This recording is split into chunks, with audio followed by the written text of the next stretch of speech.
Bertie the bus was giving some visitors a tour of the island of Sodor.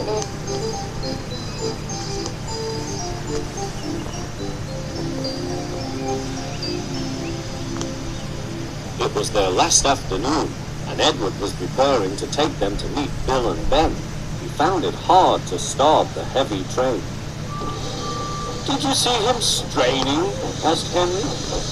"Positively painful," remarked James. "Just pathetic," grunted Gordon. "He should give up and be preserved before it's too late." "Shut up," burst out Duck. "You're all jealous. Edward's better than any of you." "You're right, Duck," said Boko. "Edward's old, but he'll surprise us all." "I've done it, we're off! I've done it, we're off!" said Edward as he finally puffed out of the station.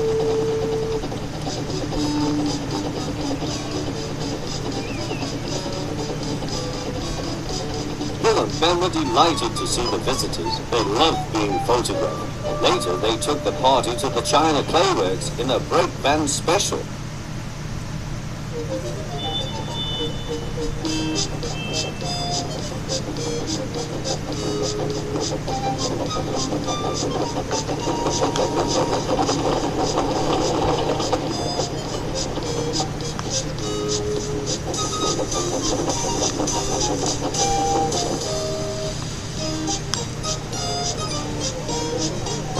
Everyone had a splendid time. The visitors were most impressed.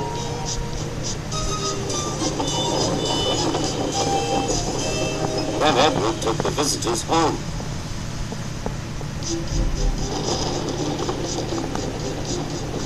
On the way, the weather changed. Wind and rain buffeted Edward.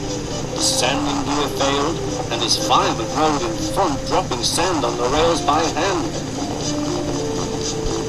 Suddenly, Edward's wheels slipped fiercely. With a shrieking crack, something broke. The crew inspected the damage. Repairs took some time. "One of your crank pins broke, Edward," said his driver. "We've taken your side rods off. Now you're like an old-fashioned engine. Can you get these people home? They must start back tonight." "I'll try, sir," promised Edward. Edward puffed and pulled his hardest, but his wheels kept slipping and he could not start the heavy train. The passengers were anxious. Driver, fireman and guard went along the train, making adjustments between the coaches. "We've loosened the couplings, Edward. Now you can pick your coaches up one by one, just as you do with trucks." "That will be much easier," said Edward. "Come on," he puffed, and moved cautiously forward. The first coach moving helped to start the second, and the second helped the third.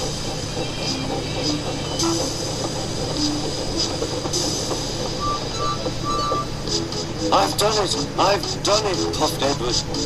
"Steady, boy," warned his driver. "Well done, boy. You've got them. And he listened happily to Edward's steady beat as he forged slowly but surely ahead. At last, battered, weary, but unbeaten, Edward steamed in. Henry was waiting for the visitors with the special train. "Hoot, hoot!" The Fat Controller angrily pointed to the clock, but excited passengers cheered and thanked Edward, his driver and fireman. Duck and Boko saw to it that Edward was left in peace. Gordon and James remained respectfully silent.